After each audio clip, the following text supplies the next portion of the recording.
नमस्कार, स्वागत है आपका द न्यूज पर। मैं हूं आपके साथ शेरिन। भारतीय जनता पार्टी ने कर ली है 2024 में जीतने की तैयारी। आपके लिए बता दें कि इस समय पर 5 राज्यों के विधानसभा चुनाव हैं, जिनमें से 4 में हो चुकी है वोटिंग और तेलंगाना में कल होनी है वोटिंग, जिसके नतीजे आने से पहले ही अब गृह मंत्री अमित शाह कलकत्ता में करने जा रहे हैं एक बड़ी रैली, वो भी ममता बनर्जी की सरकार के खिलाफ। और ये रैली जो है वो ममता बनर्जी के लिए बड़ा झटका है, क्योंकि इस रैली के लिए पहले ममता बनर्जी की सरकार ने नहीं दी थी अनुमति, और अब हाई कोर्ट के ऑर्डर के बाद जो है वो अमित शाह इस बड़ी रैली को जो है वो करने जा रहे हैं, वो भी आज कलकत्ता में, उस जगह पर जहां अभी कुछ दिन पहले टीएमसी ने बड़ी रैली का आयोजन किया था। आज यानी बुधवार को कलकत्ता के धरातल पे यानी कि अमित शाह जो है वो एक बड़ी रैली को संबोधित करने जा रहे हैं, और पश्चिम बंगाल की ममता बनर्जी सरकार जो है वो इस रैली के खिलाफ थी, तो वहीं दूसरी तरफ ममता बनर्जी की जो सरकार है और टीएमसी जो पार्टी है वो अमित शाह की रैली के खिलाफ जो है वो भी रैली निकालने जा रही है, और इस रैली के और अमित शाह के खिलाफ जो है वो रैली करती हुई नजर आएगी। आपके लिए बता दें कि आज अमित शाह जो है वो कलकत्ता में हुंकार भरते हुए नजर आएंगे 2024 के चुनाव से पहले। अमित शाह तृणमूल कांग्रेस टीएमसी के गढ़ में जो है ये रैली करने जा रहे हैं, जिससे ये माना जा रहा है कि ये जो रैली है ये ममता बनर्जी के लिए एक बड़ा झटका साबित हो सकती है। और आपके लिए बता दें कि ये जो रैली होने जा रही है इसमें 1 लाख से ज्यादा लोगों के आने की संभावनाएं जो है वो जताई जा रही हैं, और इस रैली को किया जाएगा कोलकाता के विक्टोरिया हाउस के सामने। अमित शाह 29 नवंबर यानी कि आज दोपहर एयरपोर्ट पहुंचेंगे और हेलीकॉप्टर से सीधा रैली स्थान पर पहुंचेंगे। भाजपा ने इस रैली को जो है वो 1 लाख से ज्यादा लोगों के पहुंचने का दावा किया है, और वहीं दूसरी तरफ बीजेपी की तरफ से अमित शाह की इस रैली को प्रतिवाद सभा का नाम दिया गया है, और कोलकाता चलो के नारे के साथ जो है वो बड़ी भीड़ लाने की योजना में जो है वो बीजेपी कई दिनों से जुटी हुई है। कोलकाता में जो ये बड़ी रैली होनी जा रही है, माना जा रहा है कि अभी 4 राज्यों में भाषण और अपनी चुनावी तैयारी के बाद जो है जिन राज्यों में वोटिंग हो चुकी है, अब अमित शाह जो है वो इन राज्यों में भाषण समाप्त कर जो है वो कलकत्ता पहुंच रहे हैं, क्योंकि अब भारतीय जनता पार्टी और तमाम विपक्षी पार्टियों की जो नजर है वो लोकसभा के चुनावों पर ही है, जिसकी तैयारी में जो है वो विपक्ष पहले से ही जुटा हुआ है, क्योंकि महागठबंधन की तैयारी हो चुकी है, महागठबंधन बन चुका है, जो कई बार मीटिंग भी करता हुआ नजर आ रहा है भारतीय जनता पार्टी को 2024 में हराने और देश के प्रधानमंत्री नरेंद्र मोदी को उनकी कुर्सी से हटाने के लिए। तो वहीं दूसरी तरफ भारतीय जनता पार्टी भी धरातल पे पार्टी को और भी ज्यादा मजबूत करती हुई नजर आ रही है, जिसकी शुरुआत जो है वो सरकार के केंद्रीय गृह मंत्री अमित शाह के द्वारा कर दी गई है। आज गृह मंत्री अमित शाह कलकत्ता पहुंच रहे हैं, और प्रदेश के भाजपा अध्यक्ष सुकांता मजूमदार ने कहा है कि अमित शाह बंगाल में अगले साल होने वाले लोकसभा चुनाव के लिए माहौल तैयार कर रहे हैं। अप्रैल में एक रैली के दौरान बंगाल में 35 से ज्यादा सीटें जीतने का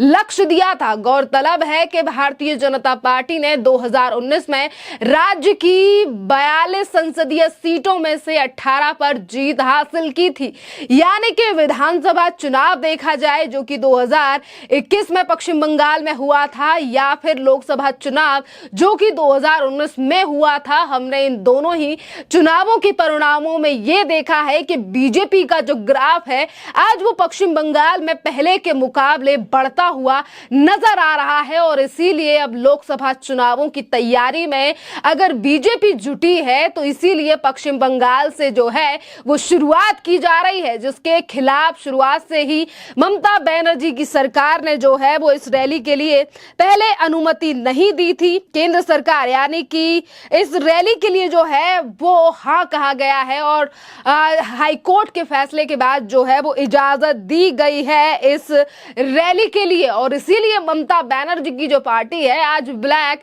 डे मना आ रही है, वो भी इस अमित शाह की रैली को लेकर। ममता बनर्जी ने रैली की इजाजत नहीं दी थी। जी हाँ, ममता बनर्जी सरकार ने इस रैली को अनुमति देने से इनकार कर दिया था। इसके बाद भाजपा ने कलकत्ता हाई कोर्ट में याचिका लगाई थी। सिंगल बेंच ने रैली की अनुमति दे दी थी। इसके बाद राज्य सरकार ने बड़ी बेंच में फैसले के खिलाफ याचिका लगाई थी। हाई कोर्ट के जस्टिस हिरणामया भट्टाचार्य की डिवीजन बेंच ने सिंगल बेंच के आदेश को बरकरार रखते हुए पश्चिम बंगाल की याचिका को खारिज कर दिया था। ममता बनर्जी की सरकार के द्वारा जो याचिका लगाई गई थी, बड़ी बेंच में सुनवाई के दौरान राज्य सरकार ने जो है राज्य सरकार को बड़ा झटका लगा था और ममता बनर्जी से जो है वो बेंच ने ये सवाल भी पूछा था कि आप जो रैली के लिए मना कर रही हैं या आपकी सरकार जो इजाजत नहीं दे रही है, आखिरकार इसके पीछे कारण क्या है? क्या वो ममता बनर्जी का डर था, इसीलिए वो अमित शाह को ये रैली नहीं करने दे रही थी?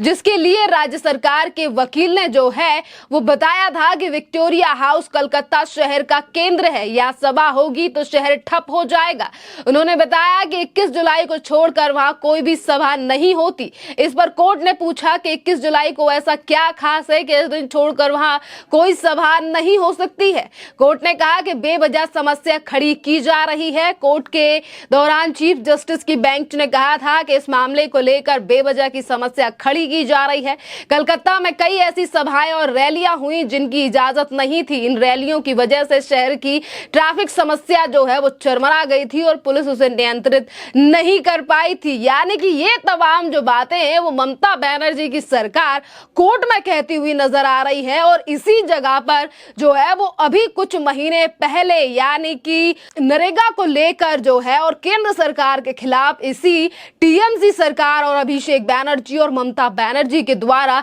एक बड़ी रैली को आयोजित किया गया था। और आज अगर बात केंद्रीय गृह मंत्री की है तो वो कहती हैं कि इससे व्यवस्था जो है वो ठप पड़ जाएगी। इसी के साथ कोर्ट ने ममता बनर्जी की सरकार की याचिका को खारिज कर दिया था और भाजपा को जो है वो कह दिया था कि आप इस जगह पर जो है वो रैली कर सकते हैं। और इसीलिए आज जो है ये अमित शाह की एक बड़ी रैली जो है जो जनसभा है उसे इजाजत दे दी थी, जो कि आज 29 नवंबर को होने जा रही है। कोर्ट ने इस फैसले को बीजेपी ने ममता बनर्जी के मुंह पर जो है वो तमाचा बताया था। और अब ममता बनर्जी को जो है हार देने के लिए या फिर अपना ग्राउंड तैयार करने के लिए बीजेपी ने 2024 की तैयारी जो है वो शुरू कर दी है। देखना अहम रहेगा कि एक तरफ जो है वो तृणमूल कांग्रेस के प्रवक्ता जयप्रकाश मजूमदार कह रहे हैं कि शाह की रैली सफल होने की संभावना नहीं है। उन्होंने कहा बंगाल के लोग भाजपा के साथ नहीं खड़े हैं, पर उसके बावजूद भी हम देखें कि एक तरफ टीएमसी कहती है कि बीजेपी के साथ जो है वो पश्चिम बंगाल की जनता नहीं है, पर वहीं दूसरी तरफ टीएमसी को अपना जनाधार खिसकने का भी डर है और इसीलिए वो बार बार पर रैलियों को जो है वो रोकते हैं। आज ममता बनर्जी केंद्रीय गृह मंत्री अमित शाह को उनकी रैली के लिए जो है वो परमिशन नहीं दे रही थी। तो इससे पहले तो ममता बनर्जी ने देश के गृह मंत्री अमित शाह से लेकर देश के प्रधानमंत्री नरेंद्र मोदी को जो है वो कई बार तो ये कह दिया कि ये बाहरी लोग हैं और पश्चिम बंगाल की जनता इन पर भरोसा नहीं करती है। पर बावजूद इसके हमने 2021 में हुए विधानसभा में भी देखा था कि किस तरीके से बीजेपी ने जो है वो अच्छी मात्रा में वोट गेन किए हैं, हासिल किए हैं। चाहे फिर बात वो लोकसभा चुनाव की हो जो कि 2019 में हुए थे या फिर विधानसभा चुनाव जो 2021 में और इसी साल हुए पंचायत चुनाव में भी रिजल्ट कुछ इसी तरह सिमिलर थे। खैर उस पूरे मामले पर आप लोगों की जो भी राय हो आप हमें कमेंट कर जरूर बताइए। धन्यवाद।